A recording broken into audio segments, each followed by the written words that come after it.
السلام علیکم جی، بہت بہت خوش آمدید آج کے پروگرام میں. میں ہوں شفا یوسف زئی اور میں ہوں ویس منگل والا. میری طرف سے بھی آپ سب کو السلام علیکم اور برکت رمضان میں بہت خوش آمدید. خدا کا شکر ہے کہ اس نے ہمیں آج کا دن دیکھنا نصیب فرمایا. آج ہے جی 17 رمضان المبارک. 17 رمضان المبارک بڑا ہی اہم دن جو اسلامی تاریخ کے چند اہم ترین دن ہیں، اس میں یہ 17 رمضان المبارک شامل ہے. اور یہ ہے مارکہ بدر کا دن. مارکہ بدر جو حق اور باطل کا مارکہ کہلاتا ہے، یہ وہ مارکہ ہے کہ جس میں ایک طرف تھے 313 اور دوسری طرف سے 1000. یہ وہ مارکہ بدر ہے کہ جس میں جو 313 مسلمان تھے ان کے پاس ہتھیار بھی نہ ہونے کے برابر، جانور بھی نہ ہونے کے برابر، لیکن جذبہ، ہمت، غیرت، طاقت، شجاعت، ایمان، یہ ساری وہ دولت تھی جس سے یہ 313 لوگ مالا مال تھے. اور پھر سب نے دیکھا کہ کس طرح سے فرشتوں کی مدد آتی ہے اور ایک کم تعداد والی مسلمان فوج ایک بڑی تعداد والی مشرک اور کفار فوج کو کیسے شکست دیتی ہے. اور آج تک وہ جو یوم بدر ہے اسے یوم فرقان کہا جاتا ہے. بالکل یہ جو یوم بدر ہے، اس کو اگر میں آج سے ریلیٹ کروں، آج جو حالات ہیں ہماری امت کے، تو یہ غزوہ احد کے حالات سے کچھ مشابہت رکھتے ہیں. نہیں اس سے بھی شاید ہم بھی بہت آگے نکل چکے ہیں. 313 وہاں پر مسلمان موجود تھے، ان میں سے کوئی ایک لے لیجئے اور اس کی ہمت اور غیرت اور بہادری وہ اٹھا لیجئے، اور پھر آج جو 2 ارب مسلمان ہیں ان کی ہمت اور غیرت اور بہادری اٹھا لیجئے. وہ ایک صحابی بہت اوپر ہے، بہت اوپر ہے. اور آج ہم مل کر بھی کلیکٹیولی ان کے قدموں کی خاک تک بھی نہیں پہنچ سکتے. اور جو کچھ ہم دیکھ رہے ہیں جس طریقے سے فلسطین میں ہو رہا ہے، اس کے باوجود ہمارے اندر سے کوئی وہ جذبہ غیرت نہیں اوپر آ رہا. تو یقین مانیے ہم پستی کی جو پسترین گہرائی ہے بس اس میں ہم ڈوب چکے ہیں. میرا تو ماننا یہ ہے. بالکل بالکل ایسا ہی ہے. اور غزوہ احد میں نے کیوں کہا، اس وقت بھی بہت ایسے حالات بن گئے تھے کہ ہمیں احکامات آ گئے کہ بھئی ان مال غنیمت کی طرف نہیں دوڑ جانا، مطلب رکے رہنا جب تک کہ پیغام نہ آ جائے، رکے رہنا، اپنی پوسٹس جو ہیں ان کو سنبھالے رہنا جب تک کہ پیغام نہ آ جائے. نہ اس وقت انہوں نے سنی اور دھیان ہٹا اور جو ہے وہ معاملہ بالکل پلٹ گیا، بازی پلٹ گئی. اور اسی طرح آج کا تو خیر حال بالکل ہی ڈیفرنٹ ہے نا. وہ آج تو کوئی بازی ہے ہی نہیں. بالکل آج تو کوئی بازی ہے ہی نہیں. نہ ہم اس اوپر والے ایریا پہ یا اوپر والے پوسٹ پہ ہیں، نہ ذہنی طور پر، نہ ایمان کے حوالے سے. وہ تو ایمان افروز، وہ تو جیتی ہوئی بازی پلٹی تھی. جی اب تو ابھی تو بازی ہی نہیں ہے، پلٹنے کا کیا اس پہ ہم بات کریں. اپنے پلیٹ فارمز کی ہمیں ضرورت ہے، مسلمانوں کو اپنے پلیٹ فارمز کی ضرورت ہے، اپنے انٹرنیٹ کی ضرورت ہے. لیکن وہی بات ہے، علم کی معراج جب تھی تو ہم دنیا پر راج کرتے تھے. آج ہم علم سے دور ہے. ساری ٹیکنالوجی، سارا میڈیکل سائنس، ہر چیز، ہر فیلڈ ہمیں ویسٹ سے آ رہی ہے تو وہی راج کر رہے ہیں. بالکل. اچھا، اسی کے حوالے سے ایک اور خبر بھی سامنے آئی اور اس خبر پہ مجھے تو ذرا تھوڑی سی تشویش ہے، لیکن یہ ہے کہ میں سنا دیتی ہوں آپ لوگوں کو، پھر آپ لوگوں کی مرضی، آپ لوگ اس کو مانے نہ مانے. اس تشویش کی وجہ بھی میں بتاتی ہوں. وہ یہ ہے کہ امریکی ریاست فلوریڈا، وہاں پر بچوں کا جو یوز آف سوشل میڈیا ہے اس کے استعمال کو محدود کرنے کا بل جو ہے وہ منظور کر لیا گیا ہے، جس کے بعد 14 سال سے کم عمر بچے فیس بک پر پیجز نہیں بنا سکتے. اب جو فیس بک کی پالیسی ہے وہ تو ویسے ہی یہ ہے کہ آپ 16 سال سے شاید کم عمر کے بچے جو ہیں، کچھ ہے اس طرح کی کہانی ہے. تو وہ ہوتا کیا ہے، بچے ہر عمر کے اس پہ موجود ہیں، اور 13 کے بھی موجود ہوں گے، 15، 16، 18 اور اس سے چھوٹے بھی موجود ہوں گے. 7 سال کا بچہ وہ گیمز کھیلتا ہے، یا 8-10 سال کا بچہ فیس بک پہ گیمز بھی ہوا کرتی تھی ایک زمانے میں. تو وہ سب اس پہ موجود ہیں. وہ کرتے کیا ہے کہ اس کے لیے کوئی بڑی جامع قسم کی کوئی پالیسی بنانے کی ضرورت ہے کہ وہ بنا نہ سکیں اپنے پیجز، کیونکہ وہ کبھی کبھی باپ کے دوسرے اکاؤنٹ سے یا کوئی ایج غلط ڈال کے وہ بنا دیتے ہیں. اب وہ کیسے روک سکتا ہے فیس بک، کیونکہ وہ تو پوچھے گا ہی نا کہ دیکھیں Facebook requires everyone to be at least 13 years age. یہ 13 اس کی ایج ہے. چھوٹے چھوٹے بچے بھی میں نے ویسے فیس بک پہ لیکن اب وہ بچے وہ گیمز بھی کھیلتے ہیں. کیسے روک سکتا ہے یا کوئی ادارہ کیسے روک سکتا ہے؟ تو یہ جو سوشل میڈیا بین بل ہے، یہ فالتو کی چیزیں کارروائی کر رہے ہیں، اس کو روکا نہیں جا سکتا. میرا کہنے کا مطلب یہ ہے جہاں کارروائی کرنی ہے ادھر کے بچوں کے بارے میں ذرا سوچیں. اصل میں تو گھر والوں کا ہی کام ہوتا ہے بنیادی طور پہ کہ وہ اپنے بچے کو کہیں بیٹا یہ آپ نے کام نہیں کرنا ہے اور یہ آپ نہ کریں، ورنہ تو اب وہ ادھر تو ایک ٹیب آئے گا کہ آپ 13 ایئرز سے اوپر ہیں، یس یا نو. ڈیٹ آف برتھ مانگتا ہے نا وہ، تو آپ ڈیٹ آف برتھ میں بڑے سال لکھ دیں، 1980s میں آپ پیدا ہوتے ہیں. کون سا اپنا بے فارم جمع کرانا ہوتا ہے اس میں. تو یہ والی صورتحال ہے. لیکن اگر بے فارم جمع کرانا پڑ جائے تو پھر شاید پالیسی بن گئی بھائی, تو میں نے پالیسی دے دی. بے فارم آئی ڈی کارڈ, یہ جو بہت سے ملکوں میں ہوتے ہیں پاسپورٹس ہوتے ہیں مانگے جاتے ہیں, یہ فیس بک اور ٹویٹر ویریفیکیشن کے لیے پاسپورٹس مانگے جاتے ہیں, تو آپ آئی ڈی کارڈ اور یہ ساری چیزیں کریں. میں نے تو اچانک سے میں نے فیس بک کے لیے یہ مسئلہ حل کر دیا. بالکل, اسی لیے میں کہہ رہی ہوں یا تو پراپر قانون سازی کریں یا فالتو کا ٹائم ویسٹ نہ کریں, جہاں کام کرنے کی ضرورت ہے پھر ادھر کام کریں. لیکن میرے اندر بھی ایک مارک موجود ہے. اچھا, انہوں نے یہ کہا ہے کہ اگر تو یہ قانون ہم لاگو کرتے ہیں تو یہ 1 جنوری 2025 کو اس کا نفاذ کیا جائے گا, اور بل جو ہے وہ آلریڈی منظور ہو گیا. تو اب دیکھتے ہیں کہ یہ ہو سکتا ہے کوئی پالیسی ان کے مائنڈ میں ہو, وہ زیادہ کام کر رہے ہوں, ہمیں صرف پتہ نہ ہو اس کے بارے میں, لیکن غیر ہم نے اپنا تبصرہ کر دیا اس پہ. اب دیکھتے ہیں, آئیڈیا بھی دے دیا, تب آئیڈیا بھی دے دیا. بھائی آئیڈیا دینے والے میں شامل ہیں ہم, وہ لوگ نہیں ہیں جو صرف باتیں کر لیں, ہم وہ جو آئیڈیا دیتے ہیں, اور مارک زکربرگ کو بھی آئیڈیا دے دیتے ہیں. اچھا, اب یہ ایک ویڈیو میں آپ کو دکھانا چاہوں گا, کیونکہ اکثر اوقات ہم کہتے ہیں نا کہ بس فیس بک تو گیا, تو اب یہ آپ دیکھیے گا ویڈیو اور اس کے بعد آپ کہیے گا کہ یہ تو گیا. یہ ذرا دکھائیں بھائی ویڈیو, یہ چین کے ایک شاپنگ مال کی ویڈیو ہے, اور وہاں پر کیا ہوا یہ ابھی آپ کو پتہ لگ جائے گا جب میری ٹیم یہ ویڈیو لگائے گی. اور یہ ویڈیو آپ کے سامنے آئی, یہ تو آگے سے چل گئی. یہ دیکھیں, یہ آ رہا ہے بندہ شرافت سے چلتا ہوا آ رہا ہے مزے سے, یہ دیکھیں یہ گیا.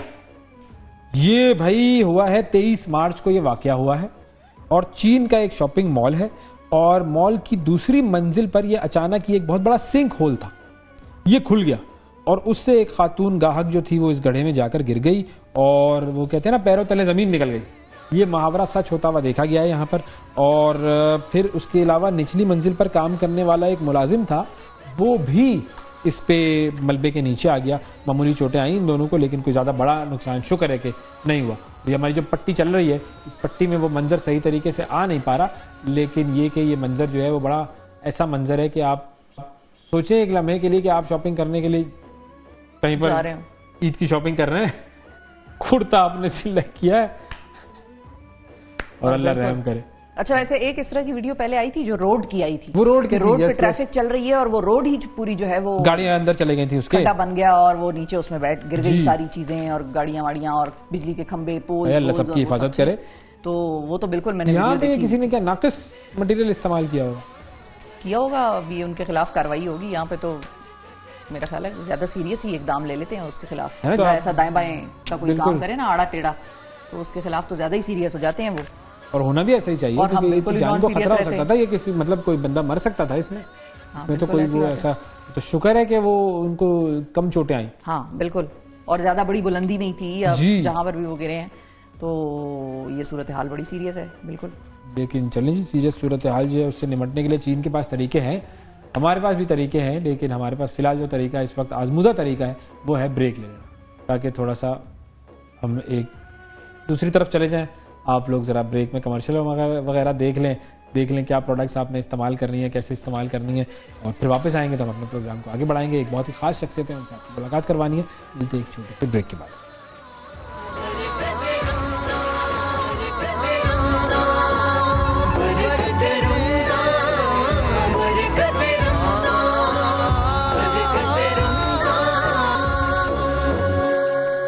ویلکم بیک جی. خواتین بڑے سے بڑا پہاڑ سر کر سکتی ہیں, اور مجھے پہلے ہی پتا ہے جی بالکل بالکل, لیکن میں آج آپ کو اس کی پریکٹیکل ڈیمانسٹریشن کرنے والی ایک خاتون سے ملاقات کرواؤں گا, اور انہوں نے ایسے ایسے بڑے بڑے پہاڑ چڑھے ہیں کہ بڑے بڑوں کو پیچھے چھوڑ دیا. حقیقی پہاڑ جو ہوتے ہیں, دنیا کی 14 بلند ترین جو چوٹیاں ہیں جو 8000 میٹر سے بلند ہیں, اس میں سے یہ 10 چڑھ چکی ہیں, سر کر چکی ہیں. یہ بالکل ہر جگہ انہوں نے جا کے پاکستان کا جھنڈا لہرا دیا ہے, اور بڑی خطرناک یہ معاملے ہوتے ہیں. اور 7 چوٹیاں ان میں سے ایسی ہیں جو انہوں نے 6 مہینے میں سر کر لی, مطلب بڑی اسپیڈ میں تھی, اور انہوں نے کہا بھائی بس جلدی جلدی یہ کام کرو, اور بھی بہت سارے کام کرنے ہیں. 4 رہ گئی ہیں میرے خیال میں, وہ بھی اب کر لیں گی. ہمارے ساتھ موجود ہیں جی, پاکستان نے ابھی انہیں حکومت نے ستارہ امتیاز سے نوازا ہے, نائلہ صاحبہ پاکستان کی مایا ناز جو کو پہما ہے, وہ ہمارے ساتھ موجود ہے. السلام علیکم نائلہ, کیسی ہیں آپ؟ وعلیکم السلام. بہت شکریہ نائلہ, آپ نے وقت نکالا اور زبردست کام آپ نے کیے. ہم تو گنواتے اور چوٹیاں گنتے خود تھک گئے تھے, پتہ نہیں آپ سر کیسے کر گئی, لیکن بہت شکریہ آپ نے وقت نکالا. سب سے پہلے تو وہی روایتی سوال ہے آپ سے, تمغہ امتیاز ملا آپ کو, کیا محسوس کر رہی ہیں؟ مجھے to be honest I think جب میں 23 مارچ کو وہاں پہ تھی, I was probably the youngest person there, اور فیمیل زیادہ نہیں تھی. اینڈ جب میں باہر آئی تو جو مجھے ابھی تک یقین نہیں آ رہا, بیکاز باقی جو لوگ تھے جیسے راحت فتح علی خان تھے, اور اس طرح کی بہت ساری پرسنالٹیز تھی جن کو آئی couldn't believe کہ میں اتنی بڑی بڑی پرسنالٹیز کے ساتھ ہوں وہاں پہ. تو ابھی تک یقین نہیں آ رہا. I think I need more time to absorb it. تو اب آپ کے گھر والوں کو یقین آ گیا ہے؟ وہ آئی تھنک یس ان کو آ گیا, مجھے ابھی تک نہیں آیا. صحیح. تو جن بڑے بڑے لوگوں کے آپ نے نام لیے جو لوگ وہاں پر موجود تھے, ان سے جب آپ کی ملاقات ہوئی, کسی سے بات ہوئی آپ کی, تو ان کے کیا تاثرات تھے آپ کی اچیومنٹس وغیرہ پر؟ آئی تھنک سب سرپرائز تھے کیونکہ وہاں پہ آئی تھنک موسٹلی کسی کو پتہ نہیں تھا میرا یا میری اچیومنٹس کا. وہ بھی سرپرائز تھے لیکن وہ بھی کافی زیادہ انہوں نے اپریشیٹ کیا. اور میں ان کا نام بھول گئی ہوں, I hope it doesn't offend them. Hockey کے جو ہمارے بہت بڑے لیجنڈ ہیں, ہیرو ہیں, میں ان کو جانتی ہوں بٹ نام نکل گیا ذہن سے. سو آئی واز ویری آنرڈ. وہ بھی انہوں نے آ کے مجھے اپنا کارڈ دیا اور بولا کہ اگر کراچی آؤں تو ان سے ملوں. تو I was very very very happy. کیا بات ہے, زبردست. لیکن اچھا, جس طرح آپ نے بتایا کہ آپ ینگسٹ تھیں اور وہاں پر خواتین کم تھیں, ان میں بھی آپ ینگسٹ تھیں اور پیماؤں میں تو پھر آپ مطلب خواتین بہت ہی کم ہیں. آپ کے خیال میں کتنی خواتین ہوں گی اس فیلڈ میں؟ ہماری صرف 3 ہیں پاکستان میں جو کہ جنہوں نے 8000 میٹر سے اوپر پیک سمٹ کیے ہیں, اور باقی جو 6000 والی ہیں وہ بھی ہینڈ فل ہیں ٹو بی آنیسٹ. 10 ہوں گی شاید, اس سے زیادہ نہیں ہے. یہ تو پھر بہت ہی کم ہے نا. لیکن چلے, اب جو آپ نے جو پہاڑ جو چوٹیاں سر کی ہیں, جو دنیا کی بلند ترین چوٹیوں میں سے 14 میں سے آپ نے 10 سر کر لی ہیں, وہ کون سے پہاڑ ہیں؟ ان کے بارے میں تھوڑا سا ہمیں بتائیں کہ وہ کون کون سے پہاڑ ہیں, کس ریجن میں ہیں, کہاں ہے؟ میں پاکستان سے سٹارٹ لوں گی. تو پاکستان میں ان 14 پیکس میں سے 5 پیکس ہیں جو گلگت بلتستان میں ہیں. K2 نانگا پروت, براڈ پیک, کشبرم 1 اور کشبرم 2. تو یہ میں نے 5 پاکستان کی ساری کمپلیٹ کر لی ہیں. پھر نیپال میں میں نے ایوریسٹ سمٹ کی ہے, لوٹسے, اناپورنا 8 ہو گئی, ایک مسنگ ہے, مناسلو سوری, وہ بھی میں نے کچھ مہینے پہلے سمٹ کیا. اور تبت چائنا میں میں نے ایک سمٹ کی ہے, چویو, اکتوبر میں. تو یہ 10 پیکس ہیں. اب انشاءاللہ باقی بھی پلان ہے. اور وہ جو 6 مہینوں میں اکثر کی تھی وہ کون سی تھی؟ ہاں, اور ایسی جلدی کیا تھی مطلب؟ سو میرا کوئی پلان نہیں تھا 14 پیک سمٹ کرنے کا, یا کوئی ریکارڈ کا اس طرح نہیں تھا. میں نے ایوریسٹ اور لوٹسے پلان کی تھی, تو وہ بس اچانک سے کسی نے اناپورنا کا بولا. تو Annapurna is very it's a deadly mountain. Annapurna ہوا, ایوریسٹ کیا, اس کے میں نے کچھ دن بعد, ایوریسٹ کے 2 دن بعد میں نے لوٹسے سمٹ کی. تو جب 3 ہو گئی تو پھر مجھے لگا کہ ایکلائمیٹائز ہوں. اگر اسپانسرشپ ملتی ہے, جو مجھے ایک بارڈ فاؤنڈیشن ہے, انہوں نے مجھے لاسٹ منٹ پوچھتی گئی, انہیں لاسٹ منٹ اسپانسرشپ اپروو کرتے گئے. اس کے بعد میں نے پاکستان میں نانگا پربت, براڈ پیک فورن سے سمٹ کی, اینڈ دین مناسلو اینڈ چویو. تو وہ بس آئی تھنک اچانک سے, کوئی پری پلان نہیں تھا, اچانک سے پلان بنتے گئے, اور اللہ تعالیٰ کا شکر ہے وہ ساری پیک سمٹ بھی ہوتی گئی.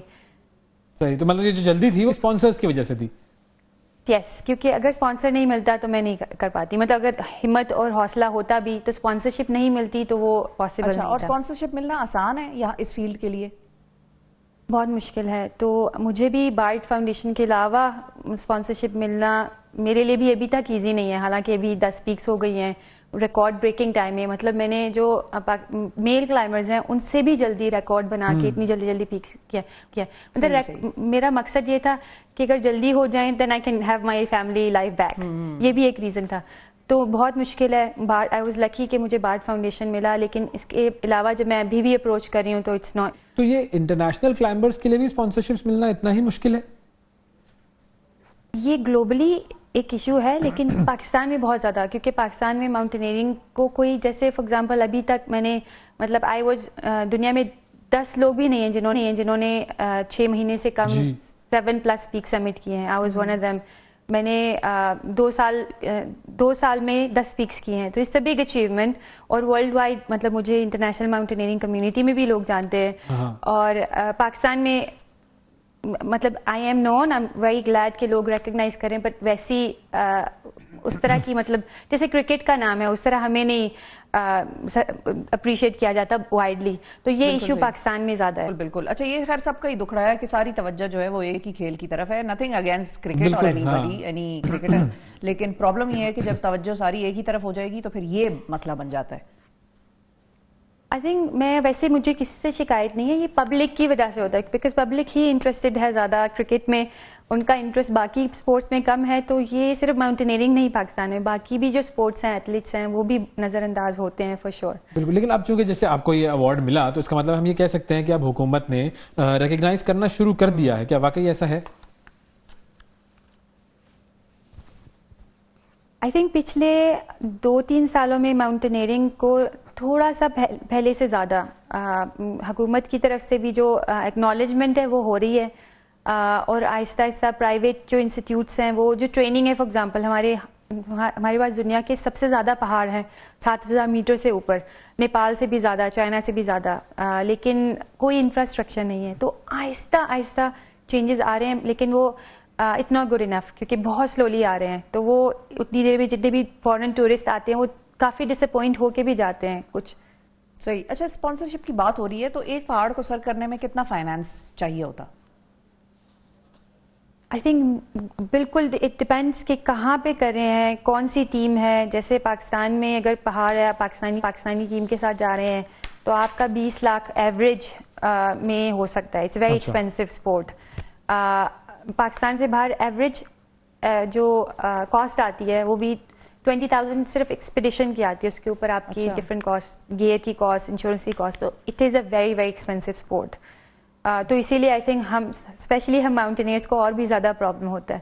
تو مجھے پرسنلی ابھی تک نہیں ہوا, لیکن وہ جیسے گلگت بلتستان میں بہت زیادہ ٹیلنٹڈ ہیں, بہت زیادہ اسٹرانگ کلائمبرز ہیں, جن کو بیکاز ان کی سپورٹ نہیں ہے تو وہ اپنا ٹیلنٹ دکھا نہیں پاتے دنیا کو.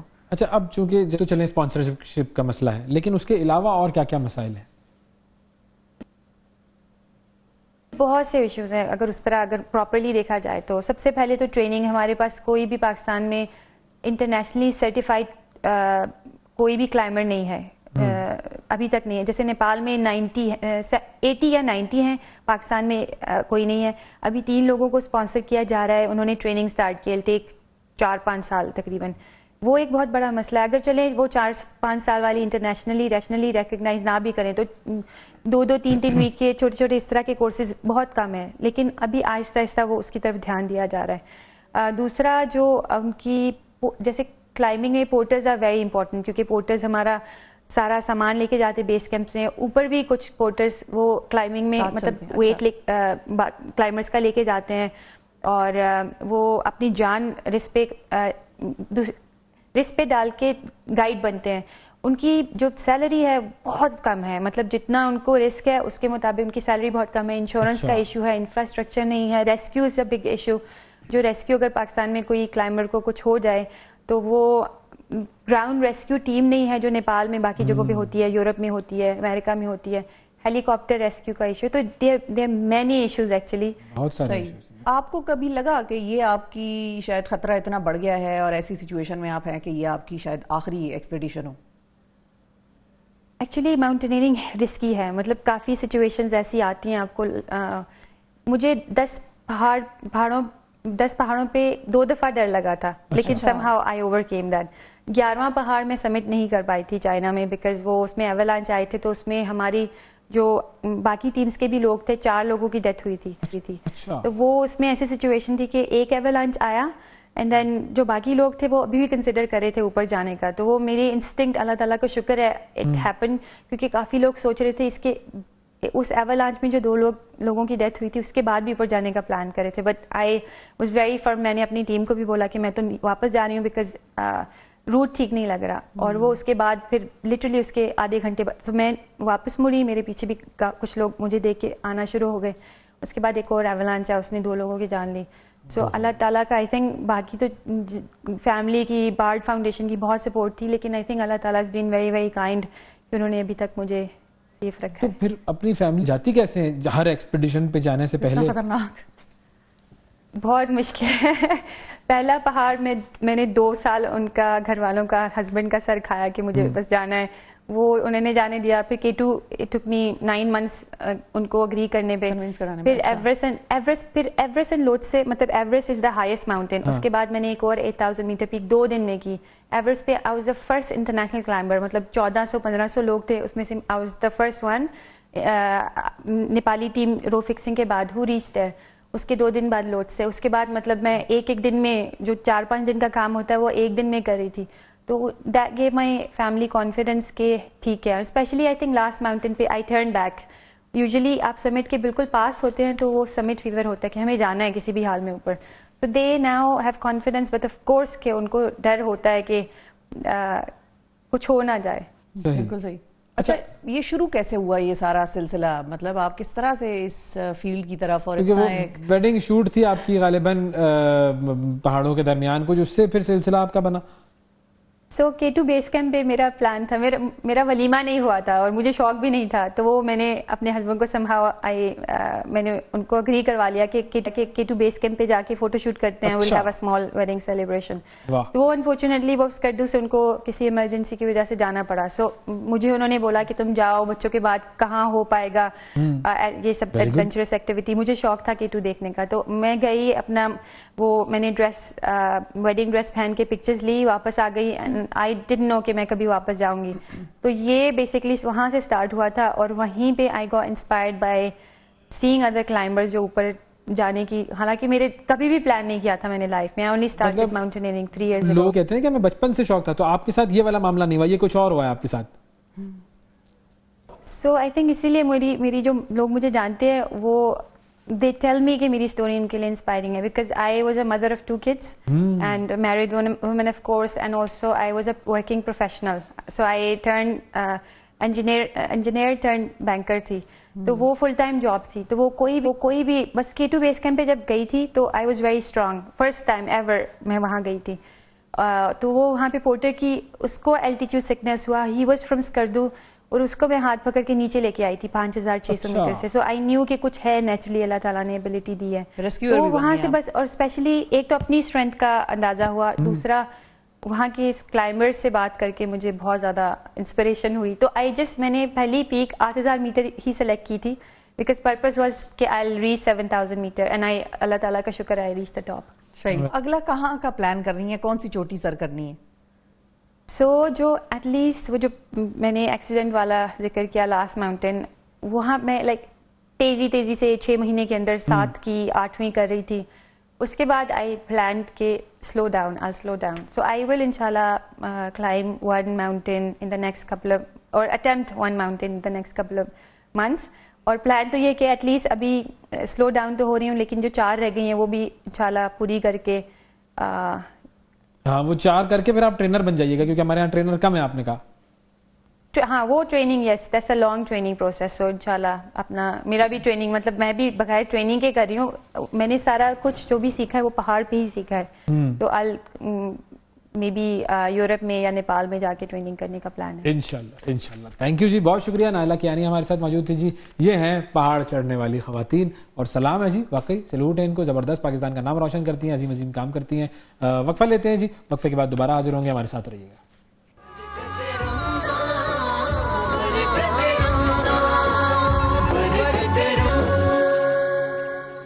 ویلکم بیک جی. سیاسی معاملات پر نظر دوڑاتے ہیں, اور سیاسی معاملات جو ہیں وہ ذرا کچھ خطرناک معاملات بن چکے ہیں. ایک تو پی ٹی آئی کی اگر بات کریں تو پی ٹی آئی آپس میں ہی ایسا لگتا ہے کچھ رفٹس چل رہی ہیں, اور سمجھ نہیں آ رہا کہ کون اسپوکس پرسن ہے اور کون ویسے بیانات دے رہا ہے, اور کچھ معاملات جو ہیں وہ سامنے آئے, کتنا اعتبار کرتا ہے, کون کس کو کسی اور کا ایجنٹ کہتا ہے, یہ سب کی باتیں بھی ہیں. لیکن ابھی جو تازہ ترین خبر سامنے آئی ہے وہ یہ ہے کہ بانی پی ٹی آئی سے جو قید اور جو دیگر قیدیوں سے ملاقاتوں پر پابندی تھی, وہ پابندی ختم ہو گئی ہے اڈیالہ جیل میں. تو یہ پی ٹی آئی کے لیے خوشائن بات ہے. اور جس کا خط بھی ہے جس کے اوپر ڈسکشن کرنا ہے, ہمایوں مومن صاحب ہمارے ساتھ موجود ہیں جو کہ پی ٹی آئی کے سینئر رہنما ہیں, اور آج ان سے ذرا ہم نشست لگائیں گے اپنی. السلام علیکم.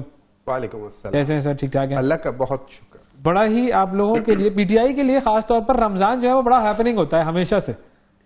دیکھیں پی ٹی آئی جو ہے نا, یہ ٹپکل سیاسی پارٹی نہیں ہے.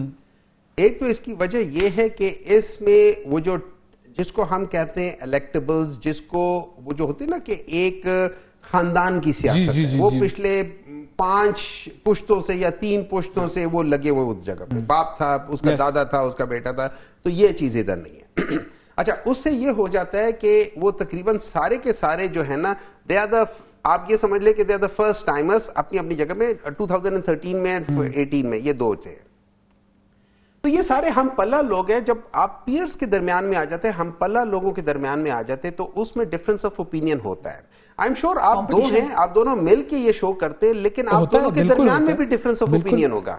ٹھیک ہے, اب اس میں کیا چیز کرنی ہے, کس طرف کرنی ہے, میں سوال یہ کروں گا, میں یہ کروں گی, وہ فلانا فلانا, اس میں ہو جاتا ہے. لیکن at the end of the day when you are putting up the show, it's like an excellent show. ٹھیک ہے. Similarly in PTI میں بھی یہ بات کرنا, کبھی ایک آ کے کچھ کر دے گا, وہ ہر ایک کا ہوتا ہے. اور یہ this is politics نا. دیکھیں, آپ نے کہیں نہ کہیں یہ ڈٹرمن کرنا ہے کہ یار I am better than the other person. ٹھیک ہے.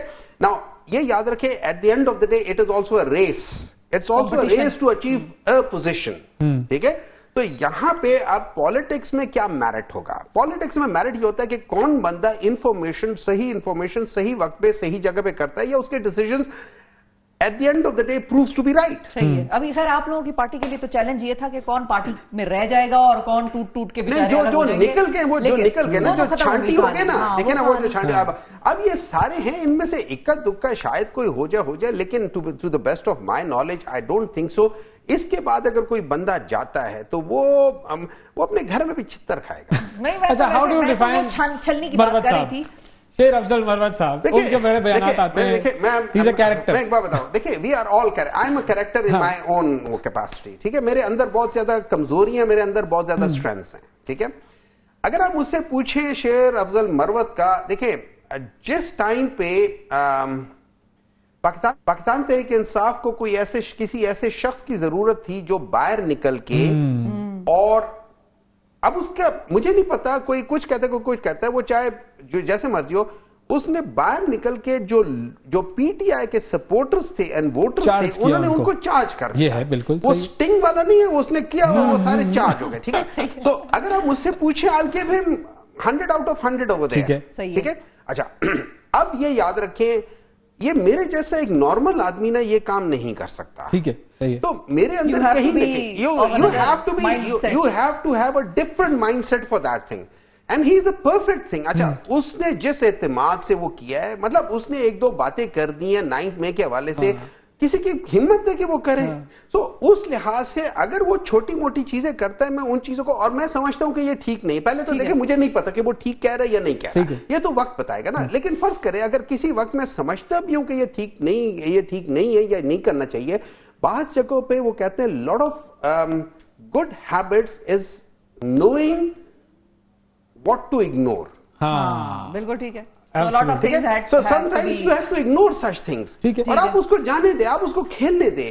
اب عمران خان نے جو بات کی تھی اس میں آسٹریلیا کے میچ کے ساتھ, جو مین میچ تھا جس میں اس نے کہا تھا وہ ٹائگر وغیرہ کے لحاظ سے, اس نے اپنے لوگوں کو کہا تھا کہ یار دیکھو, تم جا کے کھیلو, ہار گئے تو ہار گئے, جیت گئے تو جیت گئے, تم اپنی گیم کھیلو. تو وہ اپنی گیم کھیلتے ہیں. اس میں وسیم اکرم کو اس نے کہا تم جیسی گیند کراتے ہو تم نے اس کی وکٹ, اب اس میں نو بالز بھی اس نے کرائے, اس نے وائڈ بال بھی کرائے ہوں گے, لیکن ہی achieved the target. So the question is that what is your intention? Your intention is to bowl the person. For that I think so Marwat has done very well in what he was supposed to do. He was supposed to do. انہوں نے mobilise کرنا تھا, انہوں نے mobilise کیا, اور election سے پہلے کیا.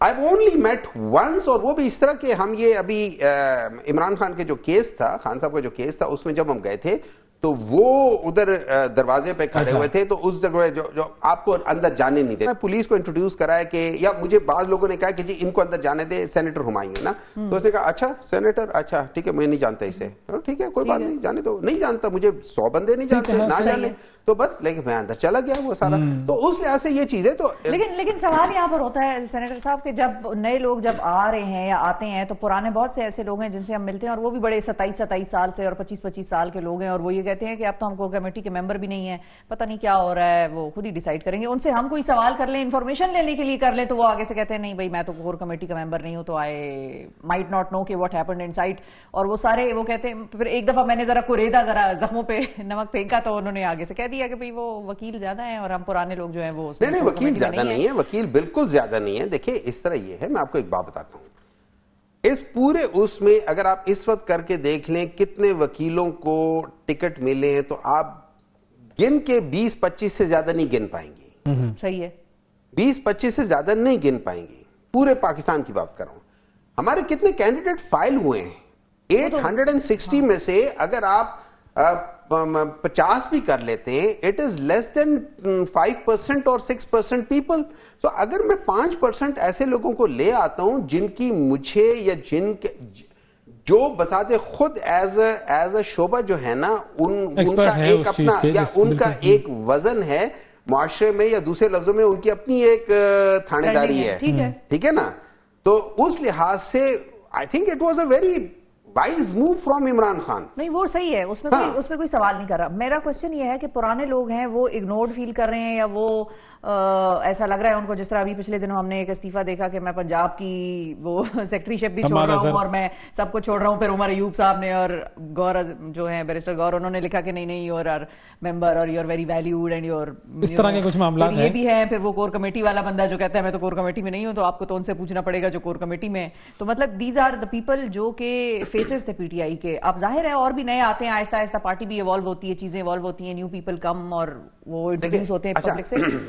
میرا ایک ایسا ہوتا ہے نا کہ اگر آپ نے الجبرا پڑھی ہو نا, تو الجبرا جتنا مشکل سوال ہوتا ہے نا, یا جو ہوتا ہے اس کا جو سولوشن ہوتا ہے نا, وہ سمپلسٹ آف دا تھیورم میں ہوتا ہے, جو سب سے چھوٹا ہوتا ہے نا, a + b + c یا a - b + c some thing like that whole square. وہ آپ نے ایک فارمولا بیچ میں ڈالنا ہوتا ہے, ٹھیک ہے. اب میں ان چیزوں کو دیکھتا ہوں, اور میں آپ نارمل لائف میں آپ کیا کر سکتے ہیں, اگر ایک گھر ہے اس کے ماں باپ اچانک غائب ہو جائیں, صحیح, تو 4 بھائی ہیں 5 بھائی ہیں, ان کے درمیان میں ڈسپیوٹس آ جائیں گے کہ who will lead this thing. بعض دفعہ ضروری نہیں ہے کہ سب سے بڑا اس قابل ہو کہ وہ لیڈ کر سکے, بعض دفعہ سب سے چھوٹا سب سے عقل مند ہوتا ہے. بالکل. تو یہاں پہ اس وقت پاکستان تحریک انصاف ایک ایسی سٹیج سے جا رہی ہے کہ جہاں پہ آپ کو ایکسس نہیں ہے. اور میں یہ سمجھ, دیکھیں اگر آپ مجھ سے سمجھے, یہ وہ ٹیسٹ اللہ تعالیٰ نے پاکستان تحریک انصاف کو گزار دیا. ایک نمبر 2, اس میں سے سارے دوغلے بندے نکل گئے, وہ چھانٹی ہو گئے, جنہوں نے بھاگنا تھا وہ بھاگ گئے, اور زیادہ تر وہ بھاگے جو کمپرومائز تھے, جو پیچھے رہ گئے وہ اب ان کا تراشنا خراشنے کی باری آ گئی ہے. تو ہر ایک تراشا خراشا جا رہا ہے اس سسٹم کے تھرو. اچھا, اس بات پہ بھی پی ٹی آئی میں سینیٹر صاحب لڑائیاں ہو رہی ہیں کہ فلاں کو گرفتار نہیں کیا گیا تھا تو یہ تو ادھر کا ہی بندہ ہے, اس کو گرفتاری کیوں نہیں اس کی ہوئی, یہ چھپا ہوا کیوں ہے ابھی تک. 5-7 ایسے لوگ ہیں جن کے بارے میں پی ٹی آئی کے اپنے پرانے بھی اور نئے والے بھی یہ بات کرتے ہیں کہ پتہ نہیں اس کی کیا گیم ہے. میں بھی گرفتار نہیں, تو سر آپ کے بارے میں بھی کہتے ہوں گے you should find out کہ اس کی کیا گیم ہے. I don't mind that thing. کوئی کرتا ہے کرے, کوئی نہیں کرتا نہ کرے. The important thing is that even اگر فرض کریں میں مثال دے دیتا ہوں, جو بندے گرفتار نہیں ہوئے, میں اس کی بات, انہوں نے کیا کرتے رہے اس دوران میں, کیا ان کا موقع, جیسے میں نے پہلے کہا ہے کہ پاکستان تحریک انصاف کو یہ دسمبر جنوری میں ایک ایسے بندے کی تلاش تھی جو ان کو انرجائز کر دے. اب اگر وہ بندہ جو مرضی ہے اس نے انرجائز کر دیا, اینڈ ریزلٹ تو انرجائز کرنا ہے نا, end result he is not the end result, end result is the people down there. اب اگر فرض کریں میں گرفتار نہیں ہوا یا کوئی شخص گرفتار نہیں ہوا, what was I doing? Was I doing something جس سے تحریک انصاف کو اوور آل فائدہ ہو رہا ہے, تو it doesn't matter. لیکن ہاں اگر میں گرفتار ہوتا ہوں لیکن at the same time میں ایسے کام کر رہا ہوں جس سے تحریک انصاف کمپرومائز ہو رہی ہے, it doesn't matter. لیکن اگر میری گرفتاری یا میری نہ گرفتاری سے ایسے کام ہو رہے ہیں جس سے تحریک انصاف کو ان ایسنس میں فائدہ ہو رہا ہے, تو that's good enough. تو آپ اینڈ ریزلٹ دیکھیں, in order to achieve the end result آپ کوئی بھی مینز کر سکتے ہیں نا. صحیح, بالکل. آپ نے ہاں جی بولیے. اس پارلیمانی لیڈر کی جو ایک کشمکش سی چل رہی ہے, تو یہ قرائے فعال کس کے نام نکلنا ہے, بیرسٹر گوہر, تو وہ زین قریشی صاحب کا بھی نام آ رہا ہے, تو وہ اسد قیصر صاحب کی بھی لابی چل رہی ہے, تو یہ کون ہوگا لیڈر اور یہ کیسے فیصلہ ہوگا؟ دیکھیں اس طرح ہے کہ آپ کے پاس بڑے اچھے نام ہیں. میرے اگر آپ مجھ سے پوچھیں 4-5-6 نام جو میں, جس میں آبویسلی گوہر صاحب بھی ہیں, جس میں یوسف ایوب بھی ہے, جس میں عمر ایوب بھی ہے, جس میں یہ کیا اسد قیصر ہے, جس میں علی محمد ہے, جس میں کیا نام ہے اس کا عاطف خان ہے. یہ سارے وہ لوگ ہیں جو کہ یہاں پہ اس پوزیشن پہ آ سکتے ہیں. ٹھیک ہے, کوئی بھی ان میں سے آ سکتا ہے. میں سمجھتا ہوں یہ ہر ایک کر لے گا. اب اس میں آپ کو کیا, کس نے جا کے وہ چیز کرنی ہے, پرابلی یہ چیز ڈیسائیڈ کرنے کے لیے, اب یہ چیز ڈیسائیڈ کرنے کے لیے میرے خیال میں عمران خان از دا رائٹ پرسن, وہ ڈیسائیڈ کرے گا. لیکن جو مجھے اطلاعات ہے وہ یہ ہیں, جو گورنمنٹ ہے نا, جو مطلب بیسیکلی جن کے پاس زمین ہی نہیں ہے, یہ اس جیسے آپ کے یہ پودے, اس کی کوئی جڑ نہیں ہے نا, یہ آپ لوگوں نے یہاں رکھ دیا ہے, اسی طریقے سے حکومت کو بھی ہم نے یہاں رکھ دیا ہے, ان کی کوئی جڑ نہیں ہے, اٹھا کے باہر پھینک دو, ان کی کوئی جڑ نہیں ہے. جن کی جڑیں ہوتی ہیں نا وہاں سے وہ سارا وہ اپنے پتے آ رہے ہوتے, تو اگر خزاں میں پتے گر گئے کوئی بات نہیں, بہار میں آ جائیں گے, پہلے سے بہتر آ جائیں گے, شاخیں بھی بڑی ہو جائیں گی, ٹہنی بھی بڑی ہو جائے گی, تنا بھی زیادہ چوڑا ہو جائے گا. لیکن ان کا ہمیشہ سے ایک ہی سائز ہے, بلکہ سڑکتا جا رہا ہے, کیونکہ 2-3 پتے جو کاٹ دیتے ہیں وہ دوبارہ نہیں اگ سکتے. So that is what these governments are. ٹھیک ہے, اب ان کو جہاں مرضی اٹھا کے رکھ لو. اچھا, ایک چھوٹا سا وقفہ لے لیتے ہیں, وقفے کے بعد آپ سے آ کر پھر اس پہ بھی بات کرتے ہیں اور ایک دو اور معاملات پر بات کرنی ہے. ملتے ہیں چھوٹے سے بریک کے بعد.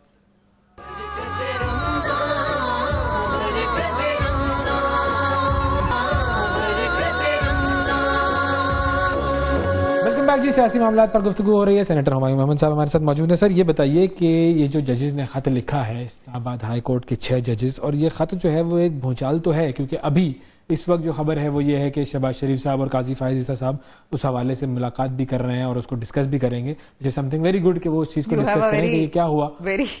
نہیں, میں کہہ رہا ہوں کہ یہ مجھے لگتا ہے یہ مجھے اندر کروا کے چھوڑے گا. دیکھیں, میں آپ کو ایک بات بتاتا ہوں, اگر آپ میری سوچ کے لحاظ سے سوچیں, اور میری سوچ اس ملک کو سامنے رکھ کے ہے, صحیح ہے, ہمارا ملک جو ہے نا, ہمارا جو سب سے بڑا پرابلم جو پاکستان کا رہا ہے وہ ہے جوڈیشری. ہماری جوڈیشری نے انفارچونیٹلی ہر وہ کام کیا ہے جو ان کو نہیں کرنا چاہیے تھا. انہوں نے انڈورس کیا ہے جو آپ کے مارشل لاء والے لوگ تھے, ان کو آپ کو انڈورس کیا ہے. انہوں نے پی سی او کے تحت وہ بھی کیا تھا, یہ تو تاریخ ہے. انہوں نے لوگوں کو قتل بھی کیے, مطلب ابھی خود ہی آ گیا, خود ہی کہہ دیا کہ مطلب they have admitted a crime نا, کیونکہ ہمیں بھی تو they have admitted a crime, اور ہمیں بھی نہیں جانا جیل میں آپ کے ساتھ. ایکچولی میرے لحاظ سے تو یہ وہ ایڈمیشن آف دا کرائم ہے کہ جن لوگوں کو کیا تھا, they should be stripped from their even if they are not alive, they should be stripped from their status. ان کا نام سپریم کورٹ کے ججز کے لسٹ میں سے ہٹا دینا چاہیے. They should not be considered because they have killed a man deliberately. ٹھیک ہے. اچھا, پھر اس کے بعد جو دوسری بات ہے وہ یہ ہے کہ قانون سب کے لیے برابر نہیں ہے, اور that is why we are at 139 position. اور ویسے بھی اگر آپ دیکھ لیں, حضرت علی رضی اللہ تعالیٰ کا کال تو ہم نے کیا ہوا ہے, لیکن اگر آپ اس کو چھوڑ کے ماڈرن ایج میں جائیں تو ونسٹن چرچل نے بھی کہا ہوا ہے کہ انہوں نے کہا کہ اگر وہ انصاف ہو رہا ہے تو آپ فکر نہ کرو, ملک چلتا رہے گا. تو ہمارے ملک میں انصاف نہیں ہو رہا, اس لیے ملک کبھی چلا نہیں ہے. وجہ یہ میری اور آپ کی ڈسپیوٹ ہو کہ ہم کس کے پاس جائیں گے, جج کے پاس جائیں گے. اب جج ہی کمپرومائزڈ ہے تو پھر وہ obviously آپ کو یا مجھے کہے گا, فرض کریں کہ وہ کہتے تھے اور یہ ان کو کہہ دیتی کہ نہیں اس کو ایڈر کر ہمایوں کو رگڑنا ہے, تو انہوں نے مجھے رگڑ دیا.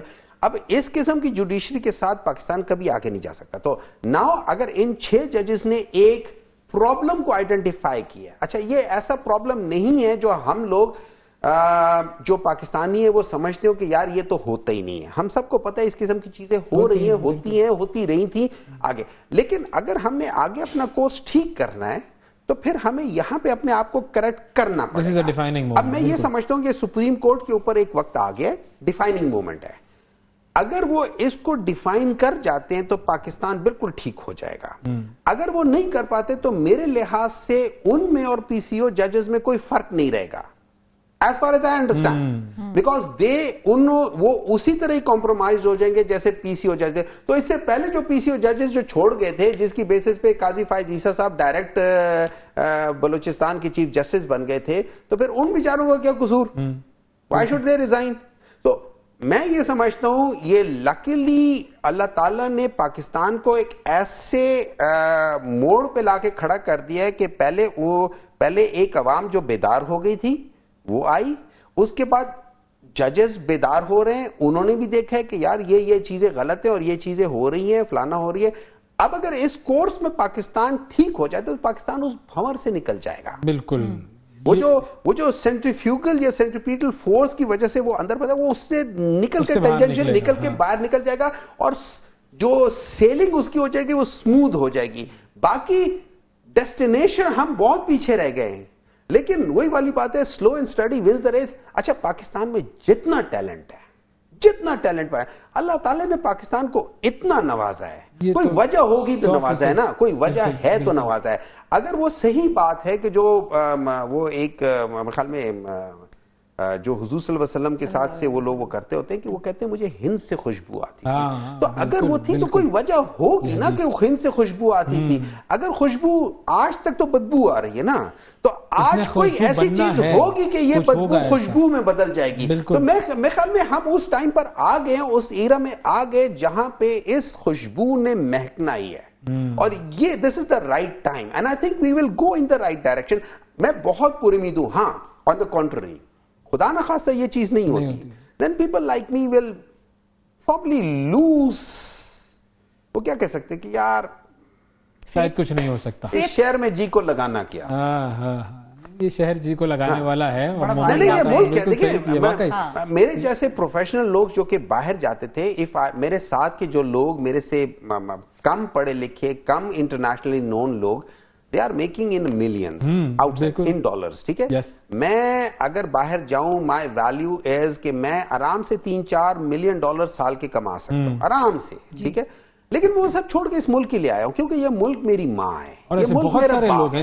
بہت سارے ہیں, آپ لوگ سارے ہیں, مطلب میڈیا والے بہت سارے, ہزار لوگ, کتنے لوگ چھوڑ چھوڑ کے آ رہے ہیں. Even I admire this person, یہ جو وزیر خزانہ جو ہیں, ٹھیک ہے, اس پر جو ہے اورنگزیب صاحب, ٹھیک ہے, he was doing a good job over there and he came back. I admire him. Pakistan Tehreek Insaf تو اس قسم کے اوورسیز پاکستانیوں کو سمجھتی ہے کہ وہ اثاثہ ہے, so they must come in and chip their share in. لیکن اس کے لیے ہے بڑا مشکل کیونکہ اس کے ارد گرد بہت بڑے بڑے گدھ ہیں. یہ مشکل معاملہ ہے, اس پہ آپ سے ہم کسی اور دن نشست لگائیں گے انشاءاللہ تعالی.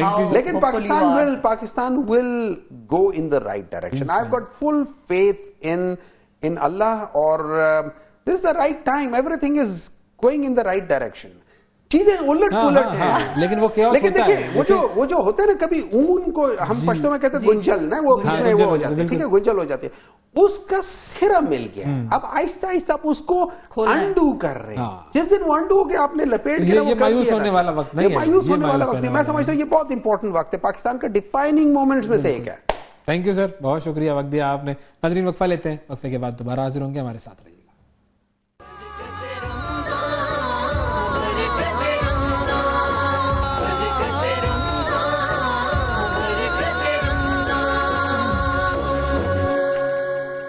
ویلکم بیک جی. اب ایک اور خاص شخصیت سے آپ کی ملاقات کرواتے ہیں, اور یہ خاص شخصیت جو ہے وہ اپنی خاص نسبت کی وجہ سے ہے. ببو برال, پاکستان سٹیج کے تھیٹر کے ایک بڑے مشہور معروف اداکار, ان کا انتقال ہوا کینسر کی وجہ سے, کئی بیماریوں کی وجہ سے, اور اب ان کے بیٹے نبیل برال کی ایک ویڈیو سوشل میڈیا پر گردش کر رہی ہے جس میں وہ ایک بڑی پرزور سی اپیل کر رہے ہیں عوام سے, پاکستان کے لوگوں سے, پاکستان کی حکومت سے, جو میڈیا کی فریٹرنٹی ہے اس سے. یہ ویڈیو بتاتی ہے کہ ہم نے اپنے آرٹسٹوں کو کتنا اگنور کیا ہوا ہے, اور ان آرٹسٹوں کے ساتھ کیا ہوتا ہے, اور پھر ان کے جانے کے بعد ان کی فیملیز کے ساتھ کیا ہوتا ہے. ببو برال صاحب کے بیٹے نبیل صاحب ہمارے ساتھ اس وقت موجود ہیں. السلام علیکم نبیل صاحب. جی وعلیکم السلام. نبیل صاحب بہت شکریہ, آپ نے وقت نکالا پروگرام کے لیے. آپ کی ویڈیو سوشل میڈیا پر ہم نے دیکھی تو یہ ہمارا فرض تھا کہ ہم اتنے بڑے فنکار کے بیٹے کو, اس کی فیملی کو اپنے پروگرام میں لے کر آئیں اور دنیا کے سامنے بتائیں کہ کیا معاملات ہیں. سر بتائیے وہ ویڈیو کیا کہہ رہی تھی؟ کچھ ایسا ہوا تھا کہ ابا کی ڈیتھ سے کچھ چند مہینے پہلے مجھے ایپیلیپسی ہے, تو میں اپنے گھر کی چھت سے گر گیا آن دی الیکٹریکل وائرز, جو 11,000 واٹ کی وائر کے اوپر, اور اس ایکسیڈنٹ میں میرا جو بازو ہے وہ الیکٹریکل برن ہو گیا, اور وہ تو بالکل ہی وہاں پہ گر گیا تھا اتر کے, اور میری جو لوور باڈی ہے ایبڈومن سے نیچے وہ الیکٹریکل برن ہو گیا تھا. تو I went through multiple surgeries us time پہ, اور ابا بھی اس ٹائم پہ ہاسپٹلائز تھے. تو لیکن کیونکہ ابا ہاسپٹلائز تھے اور کوئی سپورٹ نہیں کر رہا تھا, نہ کوئی گورنمنٹ اتھارٹی, نہ ہی کوئی فرٹرنیٹی کے لوگ, تو ہمارے پاس اتنے وسائل نہیں تھے کہ میں اپنی سرجری کروا سکوں. تو ابا کے جانے کے بعد وہ سرجریز تو ڈیلے ہو گئی, وہ ڈیلے ہوتے ہوتے ایسا ہو گیا کہ وہ زخم خود ہی جڑ گئے. بٹ ابھی کچھ ٹائم پہلے مجھے ڈائبٹیز ہوئی ہے, تو اس کی وجہ سے یہ زخم دوبارہ خراب ہونا شروع ہو گئی, اور اس کا سرجیکل پروسیجر ہوگا. And I went to a couple of government hospitals جہاں پہ بہت ہی ٹریٹ کیا جاتا ہے, ہر انسان کو, جو کہ بڑا انفارچونیٹ ہے ہمارے ملک میں. اور میں نے اسی لیے اب تھک ہار کے مجھے لوگوں تک اپنی آواز پہنچانی تھی کہ کوئی انٹروینشن کرے اور میرے علاج کے لیے اور سروائیول کے لیے ہیلپ آؤٹ کرے. اچھا, اب آپ کے گھر میں اس وقت کتنے لوگ ہیں اور گزر بسر کیسے ہوتی ہے؟ میرے گھر میں امی ہیں اور میری بہن ہے, اور گزر بسر بس ایسے ہی ہوتی ہے. میں ایک جاب کر رہا تھا جو میں ابھی فی الحال نہیں کر رہا ہوں, اور اپنی بیماری کی وجہ سے, بٹ جہاں پہ کر رہا تھا وہ مجھے ابھی بھی پوری نہیں بٹ ہاف سیلری دے رہے ہیں. اور اس کے علاوہ کچھ میرے ابا کے ہی ایک دو دوست ہیں ناٹ فرام شوبز فرٹرنیٹی, وہ ہیلپ آؤٹ کرتے ہیں. لیکن اس کے باوجود ابھی یہ ہے کہ میڈیکیشن وغیرہ میں مجھے مشکل ہو رہی تھی, اور مجھے بہت مشکل سے یہ میں نے حوصلہ کیا کہ میں نے ویڈیو بنائی, اور اس ویڈیو میں مجھے اپنے زخم بھی دکھانے پڑے جو میرے لیے بہت تکلیف کی بات ہے. لیکن میں چاہتا تھا کہ لوگوں کو پتا چلے کہ یہ بندہ واقعی ڈیزرونگ ہے اور میری مدد ہو. اچھا, اب آپ کا جو پروسیجر ہونا ہے, یا جو آپ کہہ رہے تھے ڈیلے ہو گیا اور پھر وہ ڈائبٹیز ڈائگنوز ہوا اور اس کے بعد وہ زخم خراب ہونے لگے اور اب وہ پروسیجر ہوگا, اس پروسیجر کی اگر ڈیٹیلز تھوڑی سی بتا سکیں, اور کتنا اس پہ خرچ آنا ہے, وہ اگر اماؤنٹ بتا سکیں ہمارے ناظرین کے لیے بھی. وہ پروسیجر اسکن گرافٹ سرجری ہوتا ہے, جو کہ میری اگر آپ لوگوں نے ویڈیو دیکھتے ہیں تو میرے لیگس ٹوٹلی وہ برنڈ ہیں, ٹھیک ہے, اور وہ اب زخم خود سے جڑ گئے ہیں لیکن وہ اسٹریچ ہو گئے ہیں بالکل. مجھے چلنے پھرنے میں دقت ہوتی ہے, میں ایک ٹانگ سے دوسری ٹانگ پہ وزن شفٹ کر کر کے چلتا ہوں اور مشکل ہوتی ہے. اچھا, تو اس کے لیے اس کو تھوڑا سا لوز کرنا پڑتا ہے اسکن کو, اور آپ کی کسی باڈی کے کہیں اور حصے سے اسکن لے کے ادھر ڈرافٹ کرنی پڑتی ہے. تو یہ مجھے جب میرا لاہور جناح ہاسپٹل میں ہوا تھا سارا ٹریٹمنٹ, جو گورنمنٹ کا ہاسپٹل ہے, تو ان لوگوں نے کہا تھا کہ یہ ہم لوگ کریں گے, and then they told me کہ ایک لاٹری سسٹم ہوتا ہے, آپ کا نام لکھ دیا ہے, جب آپ کی باری آئے گی آپ کو بتائیں گے. اینڈ ناؤ اٹس بین کتنے سارے سال ہو گئے, مجھے ابھی تک کوئی کسی نے اپروچ نہیں کیا. اور رفلی کچھ اماؤنٹ بتایا تھا کہ کتنا اماؤنٹ اس پہ لگنا ہے یا کتنا خرچہ آئے گا؟ نہیں, جب گورنمنٹ ہاسپٹل والوں نے تو اماؤنٹ نہیں بتایا کیونکہ وہ سرجیکل پروسیجرز کا. ہاں, لیکن پرائیویٹ ہاسپٹل سے اگر پتہ کیا جائے تو کتنا اس میں خرچہ آئے گا؟ جی, پرائیویٹ ہاسپٹل سے میں نے پتہ کیا تو اس کا مطلب it could be 3 to 4 lakhs, لیکن وہ اس کے اندر باقی چیزیں انکلوڈ کر کے نہیں ہے, میڈیکیشن وغیرہ انکلوڈ نہیں ہے, صرف سرجیکل پروسیجر پہ اتنا آئے گا, کیونکہ وہ بہت بڑے بڑے وونڈز ہیں جن کی ٹریٹمنٹ ہونی ہے. اور اس کی اسکن گرافٹنگ میں یہ ہے کہ دوسری جگہ سے وہ لے کے یہاں گرافٹ کریں گے, تو وہ پروسیجر بھی لمبا ہے.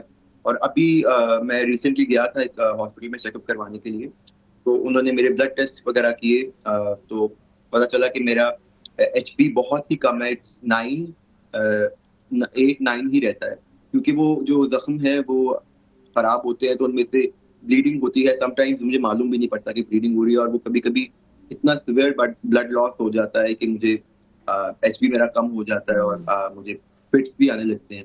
تو ابھی فی الحال فار دا ٹائم بینگ میں ایک میڈیکیشن پہ ہوں جس پہ ایک آئرن سپلیمنٹس ہیں, اور جس سے میرا ایچ پی تھوڑا زیادہ ہو جائے اور میں اتنا ہیلدی ہو جاؤں کہ میں اس پروسیجر کے لیے ریڈی ہو سکوں, کیونکہ اس پروسیجر کے لیے بھی مجھے ضروری ہے کہ میں اتنا تھوڑا بہت ہو ہیلدی.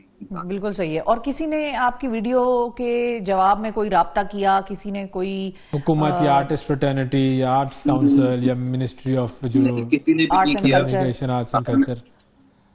نہیں, کسی نے بھی نہیں کیا. انفیکٹ میں کسی کے بارے میں کچھ برا تو نہیں کہوں گا, میں ہمیشہ پازیٹیولی سوچتا ہوں کہ شاید ان تک بات پہنچی نہیں ہوگی جب میں پہلے بھی بیمار تھا, اور اب بھی شاید نہ پہنچی ہو. بٹ یہ ہے کہ ابھی ریسنٹلی ایک اور فنکار کی ڈیتھ ہوئی ہے, طارق ٹیڈی صاحب کی, اور ان کے بیٹے کو ماشاءاللہ جاب بھی ملی ہے, although they are very stable financially, but کیونکہ وہ ابھی ڈیتھ ہوئی ہے, سوشل میڈیا کا دور ہے. میرے ابا جب گئے تھے تب سوشل میڈیا اتنا نہیں تھا, تو میں بھی ہمیں اٹینشن نہیں ملی, اسی لیے جب میں اب مجھے کوئی رستہ نہیں دکھا, جب مجھے کسی گورنمنٹ باڈی نے نہیں سپورٹ کیا. اور ایک چیز میں بہت ضروری یہاں پہ مجھے ایک دم سے یاد آئی ہے, میں یہاں پہ لاہور میں سروسز ہاسپٹل میں ڈسیبلٹی کا سرٹیفکیٹ بنتا ہے. I have been there multiple Times, وہاں پہ وہ بالکل بھی نہیں سرٹیفکیٹ بناتے ہیں, آپ کو اتنا تنگ کرتے ہیں, آپ کو اتنا رولتے ہیں, کل آئیے پرسوں آئیے, اور بولتے ہیں کہ آپ کا ڈاکٹر معائنہ کرے گا, وہ بتائے گا دیٹ یو آر, مطلب آپ فٹ ہو ڈسیبلٹی کے حساب سے, آپ مطلب سرٹیفکیٹ ڈیزرو کرتے ہو یا نہیں. جبکہ ان کے سامنے یہ ہے, اس کے بعد بھی وہ بولتے ہیں کہ آپ کو پہلے ٹیم دیکھے گی, معائنہ کرے گی, اور اس سرٹیفکیٹ کے لیے میں نے بہت چکر لگا لیا, اب تو میں تھک گیا. تو یہ بھی ہے. مطلب میں گورنمنٹ سے مجھے امید تو اللہ کرے کچھ نہ کچھ ہو سکتا ہے اگر ہونے کو, بٹ فنکار برادری سے شاید ان تک بات ابھی پہنچے تو کوئی نہ کوئی اپروچ کر لے. آئی ایم ہوپ فل. انشاءاللہ ہماری دعائیں کہ اللہ تعالیٰ آپ کی مشکل آسان کرے. اور ہمارا ایک فرض تھا کہ ہم اپنے اس پروگرام میں شامل کریں اس پورے سلسلے کو, اس پوری کہانی کو آپ کی. اور اس قوم کا فرض ہے, اس حکومت کا فرض ہے کہ اپنے فنکاروں کا اور ان کے جو گھر والے ہیں ان کا خیال رکھے. یہ بحیثیت قوم, ہم اگر ایک زندہ قوم ہے تو ہم یہ کام کریں گے, اور اگر ہم ایک زندہ قوم نہیں ہے تو پھر ہم اپنے آرٹسٹوں کو, اپنے ایسے لوگوں کو جو ہمیں ہنساتے ہیں, جو ہمیں محظوظ کرتے ہیں, جن کا فن ہم دیکھتے ہیں, جو خوش ہوتے ہیں, جن سے ہم جو پاکستان کا نام روشن کرتے ہیں, ببو برال صاحب از ون آف دیم, کہ جو ہمارے پڑوسی ملک گئے, وہاں پر انہوں نے کیا کارنامہ سر انجام دیا کہ کس طرح سے وہاں پر لوگوں کو ہنسایا, وہ لوٹ پوٹ ہو گئے, وہ پروگرامز ہم سب نے دیکھے. بالکل ایسا ہی ہے, ہم سب کا فرض ہے کہ ہم یہ کام کریں. بہت شکریہ ادا کریں گے نبیل آپ کا کہ آپ نے یہ سیگمنٹ کیا, اور دعا ہماری یہ ہے کہ اللہ تعالیٰ آپ کی مشکلات آسان کرے. وقفہ لیتے ہیں ناظرین, وقفے کا حاضر ہوں گے, ہمارے ساتھ رہیے.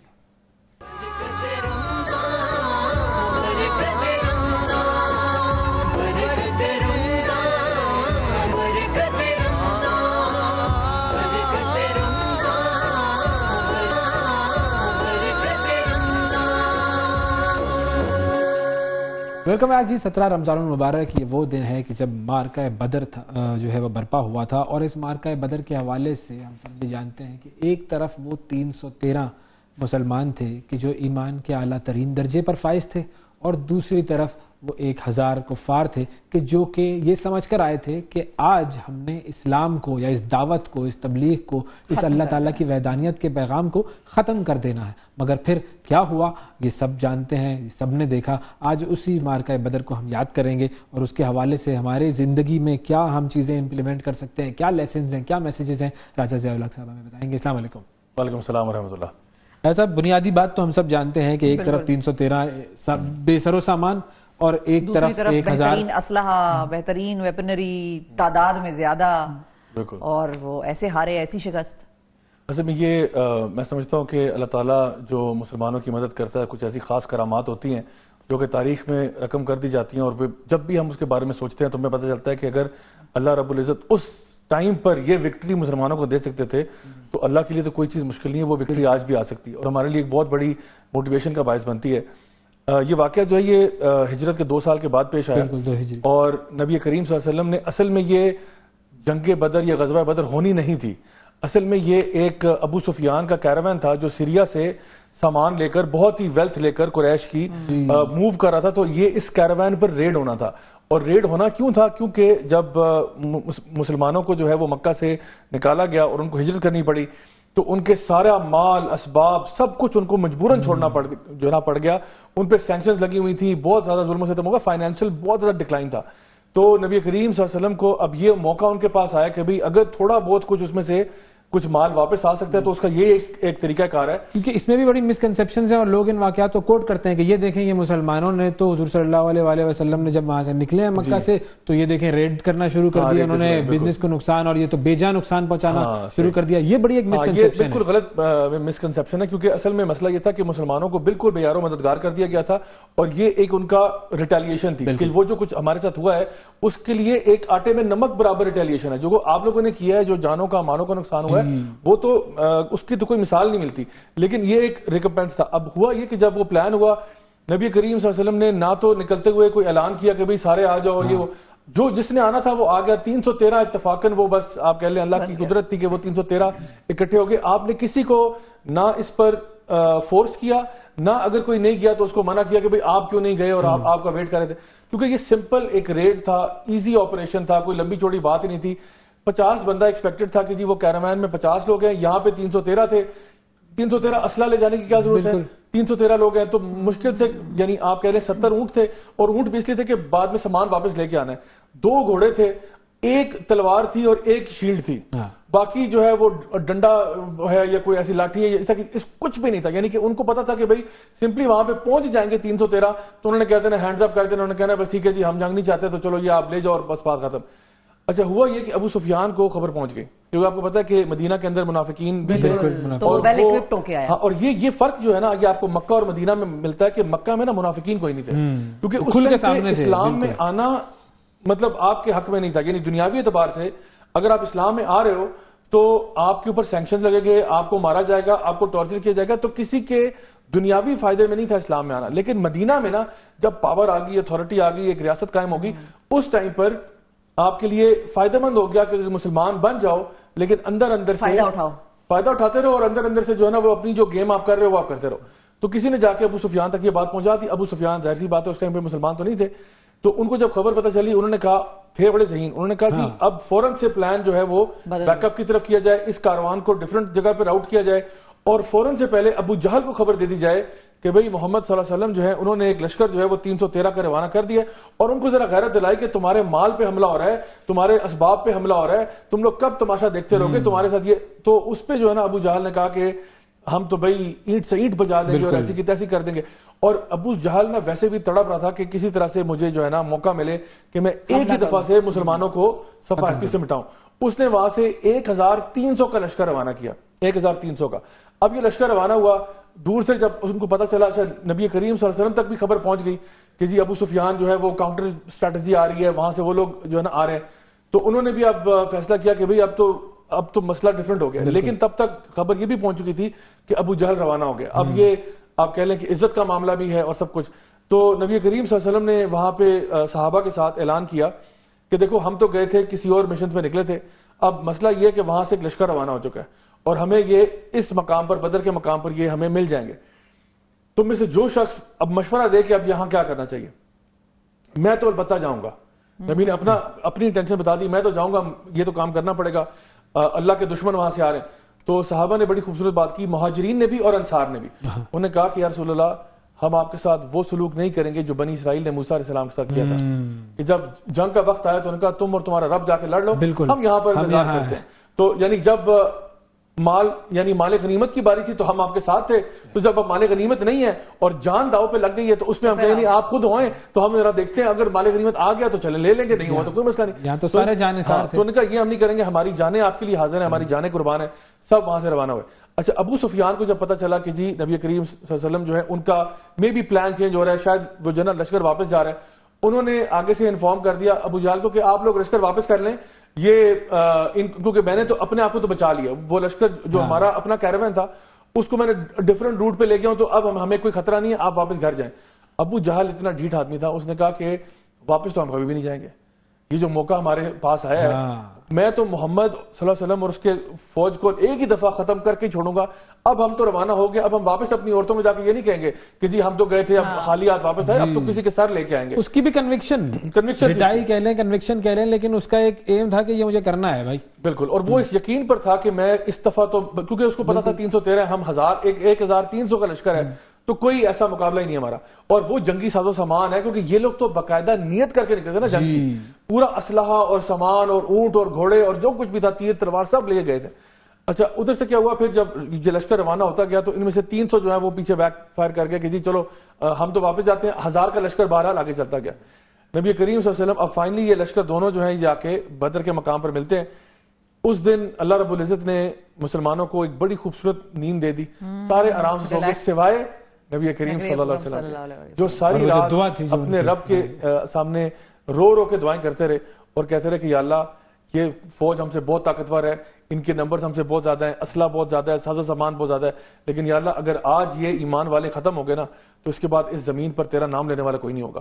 اگر آج تو اللہ تعالیٰ سے اس طرح سے بات کرنا, اور اتنی رو رو کے دعائیں کرتے رہے کہ سیدنا عمر آگے اٹھ کے, ایکچولی سیدنا ابو بکر اٹھ کے آگے, انہوں نے کہا کہ یا رسول اللہ بس کر دیں کہ آپ کتنی دفعہ اپنے رب کو پکاریں گے, کہ ساری رات آپ نے اسی کام میں گزار دی. اس سے پتہ ہی چلتا ہے کہ اپنے اسباب کے ہونے کے ساتھ ساتھ اپنے رب کی طرف رجوع کرنا کتنا ضروری ہے, اور ایمان کے ساتھ کرنا, رو رو کے اللہ کے سامنے اپنی جو ہے نا وہ جو بھی پریشانی ہے وہ اللہ کے سامنے پیش کرنا. اور پھر جب صبح کا وقت آتا ہے تو بدر کا میدان سج جاتا ہے, وہاں سے جو مشرکین ہیں, اچھا اللہ تعالیٰ جو ہے وہ کیا کرتے ہیں کہ مشرکین کو ایسا دکھاتے ہیں جیسے صحابہ تعداد میں بہت تھوڑے صحابہ تعداد میں تھوڑے ہیں, تاکہ ان کا کانفیڈنس اور بڑھے کہ ہمیں تو لڑنا ہی لڑنا ہے. اچھا صحابہ کو بھی اللہ تعالیٰ ایسا دکھاتے ہیں کہ جیسے وہ تعداد میں کم ہے, کہ اللہ رب العزت چاہتے تھے کہ یہ جنگ ایک دفعہ ہو ہی جائے, ایک دفعہ تم لوگ دو ہاتھ ہو جاؤ, تاکہ حق اور باطل کہ جب فیصلہ نا وہ واضح ہو جائے, کلیئر ہو جائے کہ ڈسپائٹ جو بھی آپ کے نمبرز تھے, تعداد تھی, جو کچھ بھی تھا, اللہ تعالیٰ نے جو ہے نا ایمان والوں کو کامیابیاں دی. اب جب وہ آپس میں ان کی جھڑپ ہوتی ہے تو سب سے پہلے مطلب ایک لیسن کہ جس فورس کو جھٹلا رہے تھے اسی فورس نے آ کے اپنے آپ کو واضح کر دیا, دکھا دیا نا بیسیکلی. وہ جو ان سین تھا وہ اس نے کہا آج دیکھ لو تم لوگ بھی. بالکل. سورہ الانفال میں اللہ تعالیٰ اس کا ذکر کرتے ہیں کہ وہ ان سین قوتیں جو تھیں وہ کیا تھیں, اور اس ٹائم پر ہوا یہ کہ پہلے تو وہ 3 کر کے جو ہے نا وہ جنگجو آنا شروع ہوئے, اور کفار میں سے جب آئے تو نبی کریم صلی اللہ علیہ وسلم نے مدینہ کے کچھ صحابہ کو بھیج دیا. تو انہوں نے کہا یہ مدینہ کے لوگ آپ تو اچھے لوگ ہو یار, آپ تو لوگوں کی خیر خواہی کرنے والے ہو, آپ نے تو لوگوں کو بڑا کرٹیس رہے ہو, آپ سے ہماری جنگ ہی نہیں ہے, آپ ہمیں ہمارے بھائی دو, ہمیں وہ مکہ کے لوگ دو جو مہاجرین ہیں وہ چاہیے. تو نبی کریم صلی اللہ علیہ وسلم نے اونچی آواز میں کہا کہ علی آ جاؤ, حمزہ آ جاؤ, عبیدہ آ جاؤ, اور یہ 3 صحابی جو ہیں یہ میدان جنگ میں کود جاتے ہیں اور باری باری اپنے اپوننٹ کے ساتھ لڑتے ہیں اور تینوں کو جو ہے وہ مار دیتے ہیں. اور اس سے کیا ہوتا ہے کہ مسلمانوں کے اندر ایک بہت بڑا ولولہ اور جوش پیدا ہوتا ہے کہ اللہ اکبر, یہ 343 جو ہوا ہے یہ تو اب تو اللہ تعالیٰ کی مدد, مطلب 3 نہیں لگے, اور ان کے بیسٹ فائٹرز تھے یہ جو وہاں پہ سامنے آئے. اس کے بعد ایک جنگ کا سما ہوتا ہے, اور پھر اللہ کا جو وعدہ تھا وہ یہ ہوتا ہے. اور اگر آج بھی آپ بدر کے مقام پر جائیں تو وہاں پہ ایک وہ تختی لگی ہوئی ہے جس کے اوپر انہوں نے بدر کا میپ بنایا ہوا ہے اور بتایا ہوا ہے کہ مسلمان یہاں سے آئے, کفار یہاں سے آئے, اور ملائکہ یہاں سے نازل ہوئے. یعنی اللہ تعالیٰ کے 1000 فرشتے جو ہے وہ جنگ بدر میں نازل ہوئے. اور پھر جو کچھ ہوا صحابہ فرماتے ہیں ہم نے دیکھا کہ ہم کسی کافر کی طرف جاتے اس کا سر پہلے اڑ جاتا, یعنی کہ فرشتے جو تھے وہ ہمارے سے پہلے, یعنی فرشتے ہم سے زیادہ بے چین تھے, بے قرار تھے کہ اللہ کے دشمنوں کو تو ہم خود اپنے ہاتھوں سے ماریں گے. تو دیکھیں اللہ تعالیٰ کے لیے کوئی مسئلہ نہیں تھا کہ اللہ تعالیٰ صرف جبریل امین کو بھیج دیتے. 1000 فرشتہ میں تو سمجھتا ہوں اوور کل تھا, کوئی ضرورت نہیں تھی. لیکن اللہ تعالیٰ جو ہے نا مومنین کو دکھانے کے لیے کہ جب تم مجھے پکارو گے نا تو میں تو ایسی مدد کروں گا, ایسی مدد کروں گا جس کا کوئی مثال نہیں ملے گی. لیکن آج وہ پکار کہاں ہے, کیونکہ ہم تو آج صرف روزانہ یہی بات کرتے ہیں کہ فلسطین پکار رہا ہے, وہاں بچے مر رہے ہیں, شہید ہو رہے ہیں لوگ, اور وہ حدیث ظلم کی انتہا ہے, مگر بس. اور مطلب کہ امہ کی کسی ایک جسم ہے اور کسی ایک جگہ بھی زخم ہو تو پورا جسم جو ہے وہ اس سے خون رشتہ ہے, اور وہ سب تو وہ تو کیفیت ہی بدل گئی. آپ نے نا اتنا ایک امپورٹنٹ سوال ریز کر دیا کہ میں کیا اس کے بارے میں کہوں. دیکھیے وہ ان لوگوں کو دیکھیں اور پھر اپنے حالات کو دیکھیں. وہ دیکھیں وہ صحابہ کون تھے, ان کا ایمان کا لیول کیا تھا, ان کا اللہ سے رشتہ کیا تھا, ان کے اخلاص کتنا تھا, ان کے دل میں کیا مٹیریلزم تھا, کیا وہ دنیا کی محبت تھی, کیا مال و متاع کے پیچھے بھاگ رہے تھے, کیا وہ ایک ریٹ ریس میں لگے ہوئے تھے. نہیں, ان کا مقصد یہ تھا کہ بس دین ہمارا سربلند ہو جائے. آج ہم لوگ اپنے ویسٹڈ انٹرسٹ کے اوپر چل رہے ہیں. ہر بندہ اپنی اپنی فکر کرتا ہے کہ مجھے کچھ نہ ہو جائے, میرے مال میں کچھ نہ ہو جائے, میرے اسباب کچھ نہ ہو جائے. جب تک یہ چلتا رہے گا تو کام نہیں ہوگا. لیکن میرا خیال ہے یہ فکر ایک فلسطینیوں نے ہی نہیں کی, باقی تو سب کو اسی چیز نے مطلب یہی چیز لے ڈوبی, لیکن انہوں نے اپنا یہ فکر, یہ جو مال کی ہے, متاع کی ہے, اس سے بری ہو گئے. مطلب وہ دیکھیے اللہ تعالیٰ ان کو تو چلے شہادت دے دے گا, اور دنیا میں جو بھی ٹائم ان کا گزرا, اگلا جہاں ان کا وہ تو اللہ ہی جانتا ہے کتنا زبردست شاندار ہے. لیکن اصل ٹیسٹ اب ہمارے اوپر ہے. اب ہم کیا کریں گے؟ یہ جو تمام مسلم ممالک ہیں, اب ہم کیا کریں گے؟ ہمارے پاس مال بھی ہے, ہمارے پاس کوئی کمی نہیں. آپ آن پیپر دیکھیں ہمارے پاس ہیومن ریسورس بھی ہے, جتنے افراد ہمارے پاس ہیں پورے یورپ کے پاس نہیں ہے. آپ دیکھیں جتنے ہمارے پاس ریسورسز ہیں, تیل بھی ہے, نیچرل گیس بھی ہے, ہر طرح کے ہمارے پاس ریسورسز ہیں, ایسٹس ہیں. اور یہ بھی کوئی نہیں کہہ سکتا کہ جی ہمارا مسئلہ یہ کہ ہمارے پاس پیسے نہیں ہیں. پورا گلف سٹی بن رہا ہے اتنا بڑا. بالکل آپ دیکھیں تو میرا خیال ہمارے پاس کوئی ہی لجت بہانہ پیچھے رہ جاتا ہے کہ اب ایمان اور غیرت وہ دو چیزیں ہیں جو زیادہ. اور میں بتاؤں جس دن یہ آ گئی نا ویسے میں, جس دن یہ ہمارے اندر ایمان کی جو ہے نا حلاوت ہم نے محسوس کر لی, اور جس دن ہمارے اندر یہ ایمانی غیرت آ گئی, اس دن دنیا کی کوئی طاقت ہمیں نہیں روک سکتی. کیونکہ اللہ کا وعدہ مومنین کے لیے کہ اللہ ان کو ہمیشہ کامیابی دے گا, اللہ کبھی کفار ان پہ غالب نہیں آنے دے گا. تو اگر آج کفار ہم پہ غالب آ رہے ہیں, وہ چاہے غزہ میں ہو, چاہے کشمیر میں ہو, چاہے عراق میں ہو, چاہے افغانستان میں ہو, چاہے برما میں ہو, چاہے چائنا میں ویگر مسلمز ہو, چاہے بوسنیا میں ہو, جن جگہوں پہ بھی ہو رہے ہیں, اس کا مطلب یہ ہے کہ پھر ہم اس لیول کے مسلمان نہیں ہوں گے. یعنی اللہ کا وعدہ تو سچا ہے نا. اللہ تو کہہ رہا ہے مومنین کو نصرت دوں گا, کامیابیاں دوں گا, مومنین کی مدد میرے اوپر واجب ہے. اللہ تعالیٰ خود قرآن میں کہہ رہے ہیں. بالکل. تو پھر اگر نہیں ہو رہی, اس کا مطلب ہے پھر ہمارے اپنے گریبان میں جانا چاہیے کہ شاید ہم پھر اس لیول کے مومنین نہیں ہیں جس لیول کے ہونا چاہیے تھا. اللہ تعالیٰ ہماری یہ جو گفتگو تھی بس اس کو قبول کرے, اور ہمارے اندر کچھ جو ایمان کی ایک تھوڑی سی شعلہ یا چنگاری ہے وہ بڑھکائے, تو شاید ہم ان کامیاب لوگوں میں شامل ہو جائیں گے. بہت شکریہ آپ کا راجہ صاحب, وقت دیا آپ نے. وقفہ لیتے ہیں, وقفے کے بعد دوبارہ ملتے ہیں.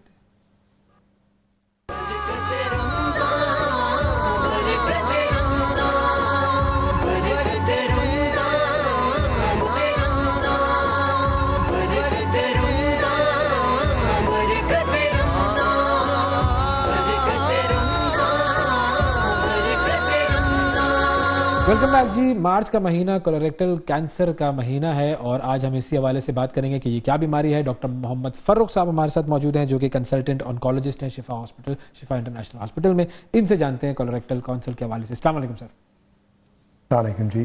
بہت شکریہ سر, آپ نے وقت نکالا. سب سے پہلے تو تھوڑا سا ہم چاہیں گے کہ آپ ہمیں اور ہمارے ناظرین کو سمجھائیں کہ کولوریکٹل کینسر ہوتا کیا ہے اور یہ کتنا پریویلنٹ ہے. جی, کولوریکٹل کینسر جو ہے یہ بڑی آنت کا رسولی کو کہا جاتا ہے اور یہ بڑی آنت جو ہے جب چھوٹی آنت ختم ہوتی ہے وہاں سے شروع ہوتی ہے, سیکم بولتے ہیں, پھر اوپر جاتی ہے ascending colon, transverse colon, descending colon, پھر سیگمائڈ, پھر ریکٹم میں, پھر وہاں سے پخانہ باہر نکلتا ہے. تو ریکٹم بھی کولن کا پارٹ ہے جہاں پہ جب پخانہ پہنچتا ہے تو آپ کو ارج ہوتی ہے, آپ ٹوائلٹ بھاگتے ہیں, تو جو کچھ آپ کھاتے ہیں وہ یہاں سے ایلیمنیٹ ہوتا ہے. تو ایک باڈی کا بہت امپورٹنٹ عضو ہے اور ہمیں پتہ ہے کہ آنے والے سالوں میں کارڈیو واسکولر ڈیزیز اس وقت نمبر 1 ہے, لیکن WHO کے تخمینے کے حساب سے کینسر جو ہے that would be number 1 killer تو ہیومن بینگ 2030 میں. کولوریکٹل کینسر پاکستان میں تیزی سے بڑھ رہا ہے اور ہمارے کلینک میں ہم دیکھتے ہیں کہ زیادہ سے زیادہ کم ایج میں یہ آنا شروع ہو گیا ہے. نارملی امریکہ میں سمجھا جاتا ہے کہ 66 ایئرس ایک میڈین ایج ہے. اس اے ڈیزیز جو کہ 50 سال سے اوپر کی عمر میں ہوتی ہے, لیکن میں نے 14 سال کا بچہ بھی کولوریکٹل کینسر سے دیکھا ہے, 16 سال, 17, 21 سال. اور یہ جو شرح ہے یہ دنیا میں ینگ ایج میں اس کا تناسب بڑھ رہا ہے اور اس کی ہمیں کوئی خاص وجہ پتہ نہیں چل رہی. اچھا اوکے. اچھا اب جیسے کہ آپ نے بتایا کہ یہ آنت کا کینسر ہے, تو اب بڑی آنت میں ایشو کیا آنا شروع ہوتا ہے, کیا مسئلہ ہوتا ہے, کیا اس کی فنکشنالٹی میں خرابی ہوتی ہے جب کولوریکٹل کینسر ہوتا ہے؟ تو جو ایک اور بڑی وجہ ہے, کیونکہ یہ تو بیماری ہے جو ہیریڈیٹری کازز سے بھی آتی ہے, لیکن ہیریڈیٹری کازز یا موروثیت یا فیملیز میں رن کرنا وہ 5 سے 10% تک کینسرز ہیں. تو میجر جو چینج آتا ہے وہ ایک پالپ کا بننا ہے یا ایک چھوٹے ابھار کا بننا ہے. وہ پالپ جو ہے وہ ایک دم سے نہیں بنتا, وہ سالوں میں بنتا ہے. تو اسی لیے کینسر اسکریننگ پہ بہت زیادہ بات ہوتی ہے. کولن ایک ایسا کینسر ہے جس کو اگر آپ وقت پہ تشخیص کر لیں بغیر سمٹم کے تو آپ کا چانس 90% ہے کہ آپ سروائیو کریں گے اور کوئی ایشو نہیں ہوگی اسکرین ڈیٹیکٹڈ کینسرز کے اندر. بدقسمتی سے 2024 میں بھی کولن یا ریکٹم کینسر آتے ہیں تو وہ کافی ایڈوانسڈ ہوتے ہیں. مریض جب آئے گا اس کو پخانے میں خون آئے گا یا آلٹرڈ بیول ہیبٹس ہوں گی تب تو کینسر بن چکا ہوگا. تو اچھی بات یہ ہے کہ کولن جو کہ پاکستان میں نمبر 3 پہ اس وقت بیٹھا ہوا ہے, بریسٹ کینسر سب سے کامن ہے, لپ اورل کیوٹی نمبر 2 ہے اور کولن نمبر 3 ہے. اگر ہم ٹوٹل پرسنٹیج لیں تو 5% of the total cancers are کولوریکٹم.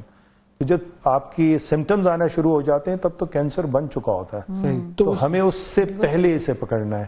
تو وہ پروسیس جو ہے وہ اسکریننگ کے ذریعے آپ کر سکتے ہیں. تو سمٹمز ہوتے کیا ہیں؟ جی, آلٹرڈ بیول ہیبٹ ہے, جیسے آپ کو پخانہ نہ آنا, آپ کی جو نارمل ہیبٹ ہے وہ آپ کو آنی چاہیے. یوزلی لوگوں کو دن میں ایک دفعہ یا ہر دوسرے دن پخانہ آتا ہے. کئی دن پخانہ نہ آئے یا پخانہ بہت رغبت سے آئے, واٹری ہو جائے یا پینسل لائک سٹولز آئیں یا بلیڈنگ ہو خاص طور پہ, تو یہ کینسر کی علامت ہے. ٹی بی میں بھی بلیڈنگ ہو سکتی ہے, لیکن زیادہ جو خطرے والی بات ہے وہ کولونک کینسر ہے. تو ہمارے جو کینسرز ہیں یوزلی تو کینسر ایجنگ کی بیماری ہے. کولن کینسر جو ہیں ینگ ایج میں بھی ہوتے ہیں, جیسے میں نے کہا موروثیت میں. تو ہیریڈیٹری نان پولیپوسس کولونک ایک پورا اسپیکٹرم آف ڈیزیزز ہے جس میں کولونک کینسر ہونے کا چانس بہت زیادہ ہوتا ہے, خاص جینیٹک میوٹیشن کی وجہ سے. یا فیملیل ایڈینومیٹوسس پولیپوسس ہے, فیپ بولتے ہیں, APC جین ہوتی ہے, وہ اس میں بہت زیادہ پالپس یا وہ جو چھوٹے چھوٹے ابھار ہیں وہ بالکل کارپیٹ کی طرح کہیں اتنے زیادہ پالپس آپ کے جسم میں ہوتے ہیں, پورے کولن نکالنے پڑتے ہیں. لیکن ہم دیکھتے یہ ہیں کہ گو کہ ہماری کمیونٹیز میں یہ کینسر ارلی ایج میں ہو رہا ہے, لیکن ان کی فیملی ہسٹری ہمیں نہیں ملتی. کوئی اپ اسٹریم دادا, نانا, پھپھو, خالہ, ماموں یا cousins, first cousin, second cousin, third cousin میں دور تک کسی کینسر کا نشان نہیں ہے.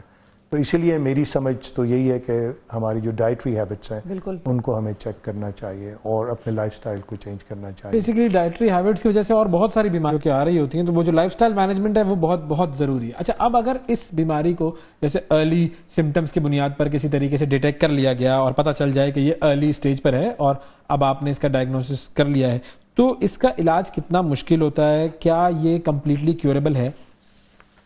جی, تو ارلی علاج جب آپ کو سمٹم نہ ہو تو 45 کی ایج میں نارمل کمیونٹی میں جو ہماری پاپولیشن ہے اس میں کولونوسکوپی اور اسٹول کا ایک ٹیسٹ ہوتا ہے جس میں خون کو چیک کیا جاتا ہے مائکروسکوپ پہ. اس میں تھوڑی سی احتیاط کرنی ہوتی ہے, 2 ہفتے پہلے تمام قسم کے میٹس بند کرنے پڑتے ہیں اور صرف سبزیاں اور دالیں ہی کھانی پڑتی ہیں. تو اس میں اس کو ہم فیکل آکلٹ بلڈ ٹیسٹ بولتے ہیں. وہ ٹیسٹ ہمیں 2 یا 3 دفعہ کروانا پڑتا ہے. اور کولونوسکوپی یہ کہ کیمرے کے ذریعے بڑی آنت کا معائنہ کیا جائے اور اگر کوئی بھی پالپ ہو اس کو نکال دیا جائے. تو پالپ جو ہیں وہ ایک طرح سے ایک سائن ہے کہ اس میں کینسر ہو سکتا ہے, چینج کر سکتا ہے اس کو. تو پالپ کو نکالنا بہت آسان ہے. پالپ نکل جائے تو آپ کیورڈ ہیں. اس میں ہو سکتا ہے کینسر بنا ہو یا ابھی بن رہا ہو یا بنا ہی نہ ہو. تو کولونوسکوپی کی جو نارمل ایج ہے وہ 45 ہے. جہاں موروثیت ہے, جہاں فیملی میں کینسرز رن کرتے ہیں کولن کے یا ریکٹم کے, وہاں پہ ارلی ایج میں ہمیں اسکریننگ کرنی ہوتی ہے. تو اگر آپ اسکرین ڈیٹیکٹڈ کینسرز کو وقت پہ ریموو کر دیں گے تو آپ کا chance of cure is almost 90 to 100%. اگر وہ کینسر آپ ڈیٹیکٹ نہ کر سکیں اور وہ بلیڈنگ کی اسٹیج میں آئے تو پھر ہمیں اس کی اسٹیجنگ کے لیے ضروری ہے MRIs کرنے پڑتے ہیں, بایوپسیز کرنی پڑتی ہیں, آپ کی ساری ہسٹری لینی پڑتی ہے, باقی ورک اپ باڈی میں کہیں اور پھیلا نہ ہو. بہت پسند کرتا ہے جگر میں جانا, اچھا, یا کچھ لوگوں میں پھپھڑوں یا لمف نوڈز میں یا ہڈیوں میں جانا بھی, لیکن سب سے کامن جگہ جہاں یہ جاتا ہے وہ لیور ہے. اور آج کے زمانے میں اتنی ٹریٹمنٹ کے اندر جدت آ چکی ہے کہ نہ صرف کولن کا وہ حصہ نکالا جاتا ہے بلکہ ساتھ لیور کے اندر جو ڈیزیز ہے اس کو بھی نکال سکتے ہیں اگر وہ ایک بہت زیادہ مقدار میں موجود نہ ہو. اور ریڈیشن کے بھی ایسے طریقے علاج آ گئے ہیں کہ آپ لیور ڈائریکٹڈ ٹریٹمنٹ کر کے لوگوں کو زیادہ سے زیادہ زندہ رکھ سکتے ہیں. لیکن عمومی طور پہ کولن کینسر جو ہے وہ بہت تیزی سے ینگر ایج گروپ میں آ رہا ہے. ابھی بھی اس ملک میں لیک آف اسکریننگ کی وجہ سے ایڈوانس سٹیجز میں آتا ہے. جب مریض ایڈوانس سٹیج میں آئے گا, خاص طور پہ بڑی آنت کا جو آخری حصہ ہے ریکٹم میں, پھر ہمیں بہت زیادہ ٹریٹمنٹ دینا پڑتا ہے. ٹریٹمنٹ زیادہ دیں گے تو آپ کی کاسٹ آف ٹریٹمنٹ بھی بڑھے گی, سائیڈ ایفیکٹس بھی بڑھے گی, آپ کا جو ٹریٹمنٹ ہے اس کی طوالت بھی ہوگی, کافی لمبے عرصے تک وہ چلے گا. تو ایک psychological, physical and financial trauma پھر مریض کو ظاہر ہے ملتا ہے. لیکن عموماً اگر آپ سٹیج 3 سے پیچھے رکھیں تو ہم مریض کو کیوریٹیو اٹیمپٹ کر سکتے ہیں.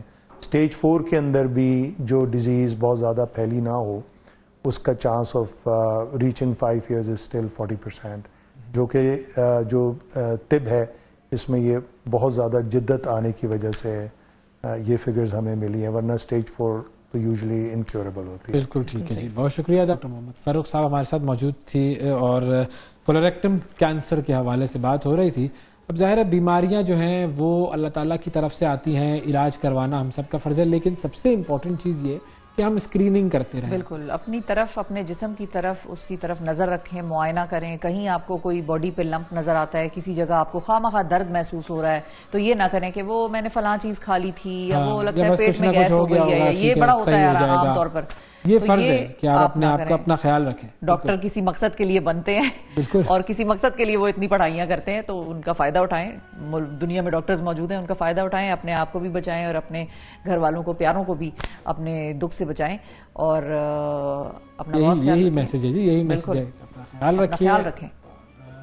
ہمیں اور پاکستان کو دعاؤں میں یاد رکھیے, آج کے دن بھی اور پورا رمضان بھی. آج کے پروگرام میں اتنا ہی, آپ سے کل پھر ملاقات کریں گے, اس وقت اجازت دیجیے. اللہ حافظ.